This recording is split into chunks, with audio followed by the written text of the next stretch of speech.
Hello guys, welcome back to our YouTube channel easy learning hacks. So आज का हमारा topic है do laws apply to all. So let's begin.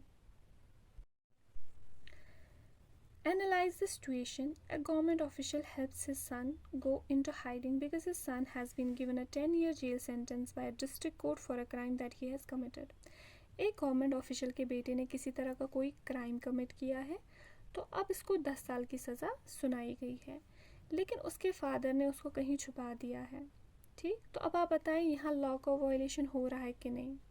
जबकि उसके पापा ने उसको छुपाया कहीं, उसने लेकिन कोई क्राइम कमिट किया है, तो यहाँ पे लॉ का वायलेशन हो रहा है कि नहीं। जी बिल्कुल हो रहा है, यहाँ पे लॉ का वायलेशन हो रहा है। अब क्वेश्चन आता है कैसे हो रहा है, हाउ। देखें, the principle of rule of law is violated है। जो यहाँ पे रूल ऑफ लॉ का प्रिंसिपल है वो वायलेट किया जा रहा है। अब आप पूछेंगे कि रूल ऑफ लॉ क्या होता है। ठीक, देखें, सभी लॉ जो है हर एक सिटीज़न के ऊपर इक्वली लागू होते हैं। हर कोई सिटीज़न, चाहे वो अमीर हो, चाहे वो गरीब हो, चाहे वो किसी भी कास्ट से हो, हर किसी के ऊपर सेम रूल्स लागू होते हैं। ठीक, तो कोई भी लॉ के अबो नहीं है। लॉ क्या है, लॉ सबसे सुपीरियर है। ठीक है, अब हम रूल ऑफ लॉ के कुछ पॉइंट्स देखेंगे, तब हमें समझ आएगा कि उसने वायलेट कैसे किया था रूल ऑफ लॉ। ठीक, that all person in independent India are equal before law. हर इंसान को हम इक्वल ट्रीट कर रहे हैं लॉ के सामने। कोई भी सुपीरियर नहीं है, कोई इन्फीरियर नहीं है, सब सेम है लॉ के सामने। The law can not discriminate between person on their basis of their religion, caste और जेंडर। लॉ डिस्क्रिमिनेट नहीं कर सकता है किसी भी बेसिस पे, चाहे रिलीजियस बेसिस हो, कास्ट हो या जेंडर के बेस पे। ठीक, laws apply equally to all citizens of the country and no one can be above the law. Law सभी पे इक्वली अप्लाई होते हैं, चाहे कोई कितना भी अमीर हो, चाहे कोई कितना भी गरीब हो, कोई भी लॉ के ऊपर नहीं है। एनी क्राइम और violation of law has a specific punishment. कोई भी अगर क्राइम करेगा, कोई भी अगर लॉ को वायलेट करेगा, उसके लिए एक स्पेसिफिक पनिशमेंट होगा। जैसे किसी ने चोरी की तो उसको कितने साल का सज़ा मिलेगा, कितना फ़ाइन होगा। ठीक है, इस तरह से हर क्राइम के लिए एक स्पेसिफिक पनिशमेंट रखा गया है। As well as a process through which the guilt of the person has to be established. मतलब एक प्रोसेस होगा कि इस पर्सन ने क्राइम किया है, जैसे इन्वेस्टिगेशन होगा, एविडेंसेस इकट्ठा किया जाएंगे। ठीक है, एक फेयर ट्रायल होगा। मतलब एक इम्पार्शियल वे में ट्रीट नहीं किया जाएगा किसी भी बंदे को जब तक वो गिल्टी प्रूव ना हो। ठीक है, तो अभी हमने जो ये पॉइंट्स पढ़े यहाँ पे principle of rule of law के, तो अब आपने समझ आ गया होगा कि जो गवर्नमेंट ऑफिशियल है उन्होंने क्या किया, उन्होंने कमिट किया है यहाँ पे क्राइम, उन्होंने रूल ऑफ लॉ को वायलेट किया है। ठीक है, अपने बेटे को छुपा कर, क्योंकि वो गिल्टी है। ठीक है, is this situation same since ancient times. ठीक है, क्या ये रूल ऑफ लॉ वाला सिचुएशन जो आप आज देख रहे हैं, क्या एंशियंट टाइम्स से ऐसी ही चली आ रही है? जी नहीं, बिल्कुल नहीं। अब आप पूछेंगे क्यों, क्वेश्चन तो आ ही रहा होगा मन में। देखें, in ancient times India there were innumerable and often overlapping laws.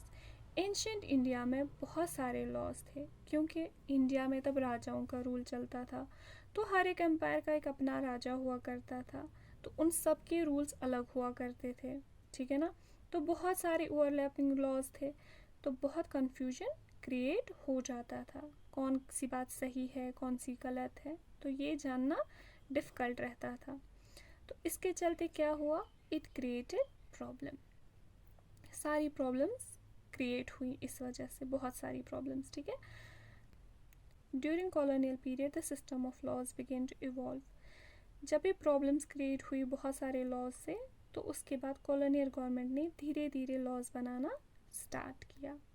British colonialism are credited for introducing law rule of law in India.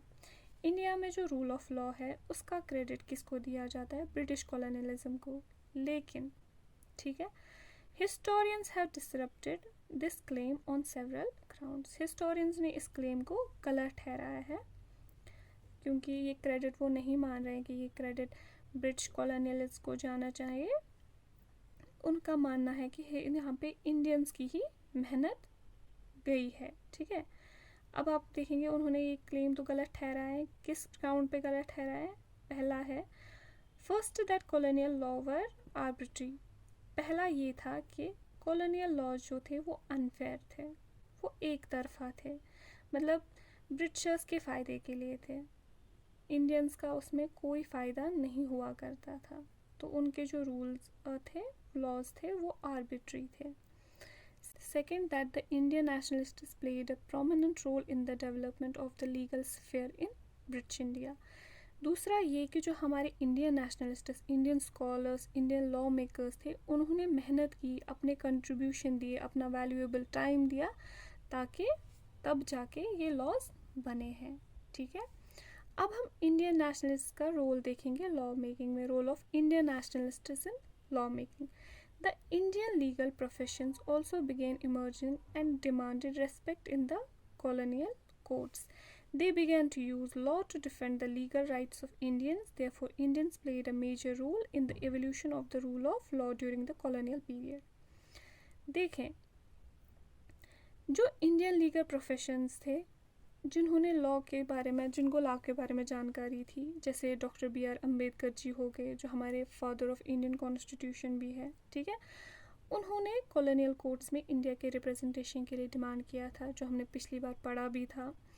तो हिस्टोरियंस जो है ब्रिटिश कॉलोनियल क्रेडिट को बिल्कुल रद्द करते हैं कि ये जो है इंडियन लॉ मेकर्स को ये इंडियन लॉ मेकर्स का एक बहुत बड़ा कंट्रीब्यूशन रहा है रूल ऑफ लॉ को इंडिया में एस्टैब्लिश करने में। ठीक है, finally the constitution served as the foundation on which our representation began making laws. Finally जब हमने कॉन्स्टिट्यूशन बनाया तो हमने ये चीज़ समझी कि अगर सही तरह से सारी चीज़ों को चलाना है कंट्री में तो इन लॉज की ज़रूरत है हमें, यही लॉज हमें गाइड करेंगे। ठीक है ना, तो कॉन्स्टिट्यूशन ने क्या किया? कॉन्स्टिट्यूशन एक फाउंडेशन की तरह सर्व किया हमें, जिसकी बदौलत हमारे रिप्रेजेंटेटिव्स लॉ बनाने लगे। ठीक है, is the evolution takes place. अब आपके पास क्वेश्चन होगा, एवोल्यूशन हुआ है क्या कॉन्स्टिट्यूशन में? जी बिल्कुल हुआ है, टाइम टू टाइम चेंजेस आई है, हर साल हमारे रिप्रेजेंटेटिव्स नए लॉज पास करते हैं और जो एग्जिस्टिंग लॉज है उन्हें भी रिवाइज करते हैं। जैसे कि एग्जाम्पल हम यहाँ पे देखेंगे, Hindu succession amendment act 2005। Hindus में क्या होता था? हिंदूज़ में प्रॉपर्टी बाप से बेटे को मिलती थी, ठीक है, वाइफ को नहीं जाती थी, उसकी डॉटर को नहीं जाती थी, यानी कि वुमेन्स को कोई राइट नहीं था प्रॉपर्टी का। ठीक है, तो जब ये अमेंडमेंट आया, इस न्यू लॉ से क्या हुआ? इस न्यू लॉ से बेटे, बेटी और उनकी माँ को इक्वल शेयर दिया गया फैमिली प्रॉपर्टी में। ठीक है, तो इस तरह से और भी लॉज में चेंजेस आए, जैसे पोल्यूशन कंट्रोल करने के लिए, एम्प्लॉयमेंट प्रोवाइड करने के लिए न्यू लॉज इनैक्ट किए गए। ठीक है, तो ये एवोल्यूशन हुआ है कॉन्स्टिट्यूशन में, कॉन्स्टिट्यूशन ने चेंज लाई है विद इन टाइम्स। ठीक है।